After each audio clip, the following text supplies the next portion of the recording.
నీతిమంతులు నిత్యము జ్ఞాపకములో నుందురు. కీర్తన 112:6.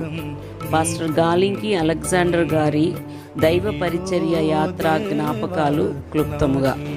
వీరు పశ్చిమ గోదావరి జిల్లా పెంటపాడు మండలం రాచర్ల గ్రామములందు జన్మించి బాల్యము, విద్యాభ్యాసము పెంటపాడు, శృంగవృక్షం గ్రామాలలో ఓల్డ్ ఎస్ఎల్సి వరకు కొనసాగించింది.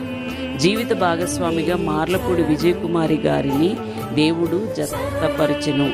1969 జూన్ 11 దేవుని పరిచర్య పిలుపునందుకొని అప్పటి టెలిఫోన్ ఎక్స్చేంజ్లోని ఉద్యోగ బాధ్యతను విడిచి దైవ దర్శనం ప్రకారము దేవుని పనికై తర్ఫీదు నిమిత్తము 1969 విజయవాడలోని ఇండియా పెంతుకోస్తు సియోను బైబిల్ కళాశాల నందు విద్యార్థిగా ప్రవేశము పొందిరి.